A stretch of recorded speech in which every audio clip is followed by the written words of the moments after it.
अस्सलाम वालेकुम जी। Supreme court of Pakistan में मौजूद हैं और आज एक बड़ी खबर सामने आई है कि चीफ जस्टिस उमर अता बंदयाल की सरबराही में 3 रुकनी बेंच ने जो नैब की तरमीम थी उन तरमीम को कलअदम करार दे दिया है। इस हवाले से तमाम जो डिटेल हैं वो हम वसीम से जानेंगे।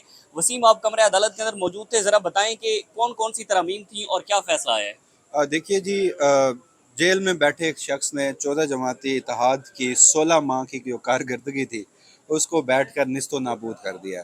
आपको ये याद रखना चाहिए कि पाकिस्तान तहरीक इंसाफ के चेयरमैन इमरान खान ने जो अप्रैल 2022 में जब ये हुकूमत गई थी उनकी, और उसके बाद आते ही जो पीडीएम की हुकूमत थी उसने जो 16 माह की जो उसकी सबसे बड़ी कारकर्दगी थी और जिसे वो बड़े फ़ख्र से बताते थे, वो ये नैब अमेंडमेंट्स थी।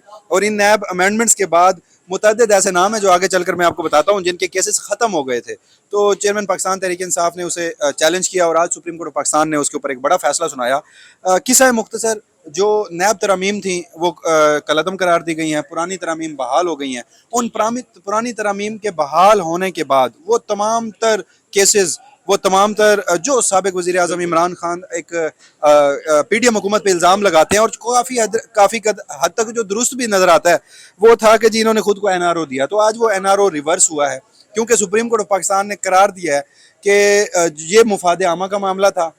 ये अवाम के पैसे थे। जो अवामी ओहदा रखने वाले जो शख्स अगर उसके ऊपर कोई करप्ट प्रैक्टिसेस करता है, चोरी करता है, डकैती करता है, आम अल्फाज में मैं अगर आपको बताऊं, तो वो मुफादे आमा का केस है। लिहाजा सुप्रीम कोर्ट ने यह भी हुक्म दिया है कि जहां से ये केसेस खत्म हुए थे, जहां से ये केसेस किसी और अदालतों में मुंतकिल हुए थे, 7 रोज के अंदर नैब उन केसेस को वहीं से दोबारा खोले। और जो फैसले आए थे लोअर कोर्ट्स के, जितने भी एहतसाब अदालत के, वो फैसले भी वापस हो जाएंगे। जी बिल्कुल, सुप्रीम कोर्ट ने यह भी अपने हुक्म में करार दिया है कि अब तक नैब तरमीम के नतीजे में जितने फैसले हुए, यानी कि कई ऐसे रेफरेंसेस थे जो खत्म हो गए, जिनमें अवामी ओहदा रखने वाले साबिक सियासतदान, पीडीएम हुकूमत से वाबस्ता सियासतदान, वो उनके केसेस खत्म हो चुके थे या वो किसी और प्लेटफॉर्म पर, किसी और फोरम पर मुंतकिल हो चुके थे, वो भी कलअदम करार दिए गए हैं। क्योंकि जब ये नैब तरमीम ही कलअदम करार दी गई हैं तो उसके बाद ये फैसला भी कलअदम करार दिया। ठीक है, अच्छा मुझे ये बताएं कि कौन कौन से सियासतदान हैं, कौन कौन से ऐसे केसेस हैं जो कि दोबारा अब हमें एहतसाब अदालत में या मुख्तलिफ अदालतों में खुलते दिखाई देते हैं 7 दिनों में। देखिए जी, सबसे पहले तो ये सुप्रीम कोर्ट ऑफ पाकिस्तान में हम खड़े हैं, ये सामने वज़ीर आज़म ऑफिस है, वज़ीर आज़म सेक्रेटेरिएट है। आजकल जो यहाँ पे लोग होते हैं, आजकल जो यहाँ पर शख्सियत होती हैं, अगर अनवारुल हक काकड़ साहब से मैं शुरू करूँ तो उनके ऊपर भी एक नैब का केस था जो उन्होंने इसी तरमीम से फ़ायदा उठाकर उनके और उनके बेटे के खिलाफ जो केस था वो ख़त्म हो गया था। लिहाजा अब वो दोबारा शुरू होगा। मगर उससे जो अहम है वो मैं आपको कुछ नाम बता देता हूँ जो इन तरमीम के नतीजे में अब दोबारा से मुश्किलात में घिरने जा रहे हैं। उनमें सबसे पहले अगर आप देखें ना, तो आसिफ अली जरदारी साहब हैं। उनका जो एक केस था वो जनाब मैं आपको बता देता हूँ, मेरे पास ये लिस्ट थी कि उनका केस भी ख़त्म हो गया था नैब तरमीम की वजह से। में आ गई। हाँ, आसिफ अली जरदारी के बाद शहबाज शरीफ थे, हमजा शहबाज थे, उसके साथ साथ नवाज शरीफ थे, उसके साथ साथ जो यूसुफ रज़ा गिलानी साहब हैं, उसके साथ साथ राजा परवेज़ अशरफ साहब हैं। मैं वो लिस्ट बनाई थी, वो मैं लिस्ट आपके सामने रख देता हूँ कि वैसे तो तकरीबन कोई 403 ऐसे रेफरेंसेस थे जो वापस हुए हैं। 403 ऐसे 403 रेफरेंसेस वापस हुए हैं, मगर उनमें जो सियासी रहनुमाओं के बड़े नाम हैं वो मैं आपको बता देता हूँ। इसमें मौलाना फजलुर रहमान साहब भी हैं, पीडीएम के जो कायद थे। उसके साथ साथ आसिफ अली जरदारी, मरियम नवाज, फरियाल तालपुर, इसाक डार, ख्वाजा मोहम्मद आसिफ, ख्वाजा साद रफीक, राना सनाउल्लाह, जावेद लतीफ़, मखदूम खुसरो बख्तियार, आमिर महमूद कियानी, अकरम दुरानी, और उसके साथ साथ सलीम मांडवी वाला, नूर आलम खान, नवाब असलम रईसानी, डॉक्टर अब्दुल मालिक बलोच, नवाब सनाउल्लाह ज़हरी, बरजीस ताहिर, नवाब अली वसान, शर्जील इमाम मेमन, अनवारुल हक काकड़, लियाकत जतोई, अमीर मुकाम, गोरम बुगटी, जाफिर खान मंडोक, गोराम बुगटी और सैयद मेहदी शाह। अब जितने मैंने आपको नाम बताए हैं, इनमें से आपको तमाम लोग पाकिस्तान डेमोक्रेटिक मूवमेंट से मिलेंगे जो पिछले 16 माह में हुकूमत में बैठे थे। और एक और दिलचस्प बात मैं आपको बताऊं, पाकिस्तान तहरीक इंसाफ के जो चेयरमैन इमरान खान, उन्होंने यहीं जो गुज़श्ता समातें थी जब ये फैसला 5 सितंबर को महफूज हो रहा था, उन्होंने अपना एफिडेविट अपने काउंसिल ख्वाजा हारिस के जरिए सुप्रीम कोर्ट ऑफ पाकिस्तान के 3 रुकनी जजेस के सामने रखा और उन्हें कहा कि आल दो मेरे ऊपर भी अलकादिर का नैब का केस है, मैं भी इन तरमीम से फ़ायदा उठा सकता हूँ, मगर मैं ये चाहता हूँ कि सुप्रीम कोर्ट ऑफ पाकिस्तान इन तरमीम को कलअदम करार दे क्योंकि अवामी पैसे पे डाका डाला गया है। मेरा पिछले 25 से 26 साल से ये मौक़िफ़ है कि मुल्क में करप्शन है और मैं इन करप्ट पार्टीज़ के खिलाफ लड़ रहा हूँ, लिहाजा मैं खुद अपना जवाबदेह हूँ। अगर आप ये तरामीम कलअदम करार दे देते हैं तो मैं उसके ऊपर अपना जवाब दूंगा, मगर मैं इससे फ़ायदा नहीं उठाऊंगा। आप ये तरामीम कलअदम करार दे दें। अच्छा ठीक है वसीम, दूसरी बात ये है कि बड़ी एक कंट्रोवर्सी चली है, चीफ जस्टिस उमर अता बंदयाल साहब का आज आखिरी दिन है और इस हवाले से उन्होंने ये बड़ा फैसला दिया और हम देख रहे हैं कि ट्विटर पर जो नून लीग है या पीपल्स पार्टी या पीडीएम की जितनी भी जमातें हैं तमाम को मिर्चें लगी हुई हैं कि जनाब इमरानदार जजेस जो थे उन्होंने ये फैसला दिया है। इस कंट्रोवर्सी को कैसे देखते हैं और इस फैसले को कैसे देखते हैं कि क्या वो एक कड़ी नजर आती है हमें इमरान खान के साथ मिलती हुई जस्टिस बंदयाल साहब की? देखिए, वो 16 जमातें 14 जमातें जिन्होंने 16 माह लगाकर अपने केसेस माफ़ करवाए और वो जस्टिस बंदयाल साहब ने स्वीट एंड स्मार्ट से छोटे से फैसले से उड़ा के रख दी, वो NRO 2 रिवर्स कर दिया। तो अगर आपको ये लगता है कि वो खुश होते तो आप बड़े मासूम हैं। उन्हें मिर्चें लगनी है, उन्हें तकलीफ़ होनी है। मगर यहाँ पर कुछ खबरें ये भी हैं कि अब जो मौजूदा इस्टेब्लिशमेंट है, बिल्कुल जो मौजूदा निगरान हुकूमत है, उनके साथ मिलकर इन नैब तरमीम के खिलाफ, क्योंकि आपने देखा होगा कि पिछले कुछ अरसे में मुस्लिम लीग नून के रहनुमा जब से हुकूमत से निकले हैं तो उन्हें भी बड़ा ही एक बार फिर से वोट को इज्जत दो का नारा याद आया है। उन्हें एक बार फिर से डेमोक्रेटिक नॉर्म्स का जो नारा है वो याद आया है। आप बिलावल भुट्टो जरदारी की स्टेटमेंट्स देख रहे होंगे। तो जब नैब तरमीम अब कलअदम करार हो चुकी हैं तो अब इस्टेब्लिशमेंट की वो तलवार इन सारी सियासी जमातों के ऊपर लटकेगी और इन्हें उसी लकीर, उसी ख़त के ऊपर चलना होगा जहां इस्टेब्लिशमेंट चाहेगी। तो आज का जो फैसला है बिलाशुबा इसमें पाकिस्तान तहरीक इंसाफ के चेयरमैन इमरान खान के मौक़िफ़ की जीत हुई है। वो जेल में भी बैठे इन 16 जमातों को आज जुम्मे के रोज़ दिन में तारे ज़रूर दिखा गए हैं, मगर वहीं पर जो मौजूदा इस्टेब्लिशमेंट है वो भी नैब तरमीम से फ़ायदा उठाकर वो एक खत जो उन्होंने खींच दिया है कि तमाम सियासी जमातें रेवड़ की तरह उस पर चलें, तो वो भी चलती दिखाई देंगी। दूसरा अहम सवाल आज उठाया जा रहा है कि क्या ये फैसला रिवर्स हो सकता है?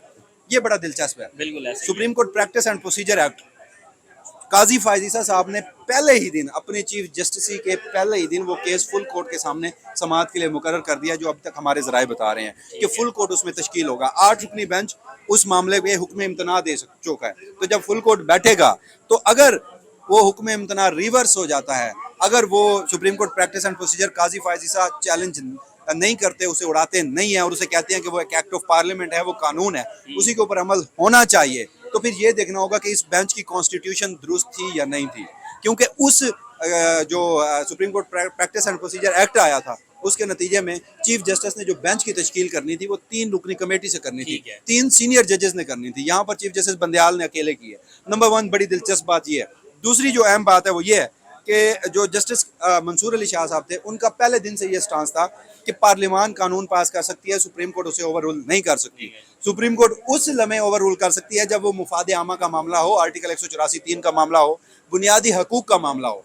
तो वो ये नहीं समझ पाए पूरे मुकदमे की 54 समातों के 15 महीनों में कि जी ये बुनियादी इंसानी हकूक का मामला है जिसके ऊपर वो अब डिसेंट भी जारी करेंगे।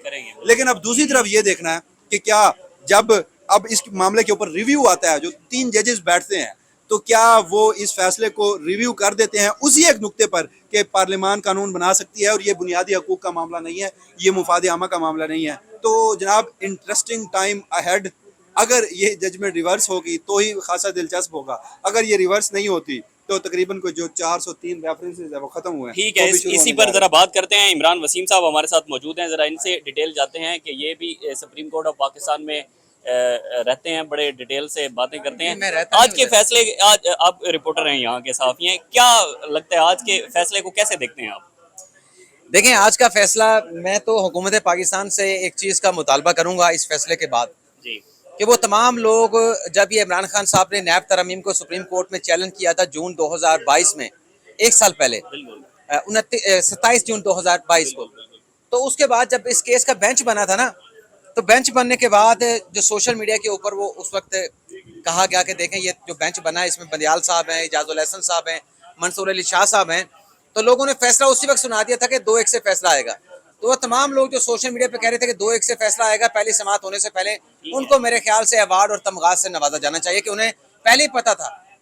वो भी लगता है कोई पीरी फकीरी वाले लोग थे। नहीं तो अब ये नहीं देखते कि करप्शन के केसेस दोबारा खुलेंगे, ये अच्छी बात नहीं है? नहीं, मैंने तो केस पे तो बात नहीं की, मैंने तो ये कहना कि जिन लोगों ने पहले 1 साल पहले समाअत होने से पहले जिन लोगों को पता चल गया था उनके लिए तमगा तो एजाज तो होना चाहिए ना, अवार्ड तो होना चाहिए। केस की समाअत शुरू नहीं हुई, उन्होंने पहले कह दिया कि बंदियाल साहब, इजाजुल हसन साहब इमरान खान साहब के हक में फैसला देंगे और मंसूर अली शाह के खिलाफ फैसला देंगे। तो ये लोगों ने फैसला तो दिया, देखे ना, उनकी एक प्रेडिक्शन तो थी ना, आज वो एज पर प्रेडिक्शन फैसला आया है सुप्रीम कोर्ट का।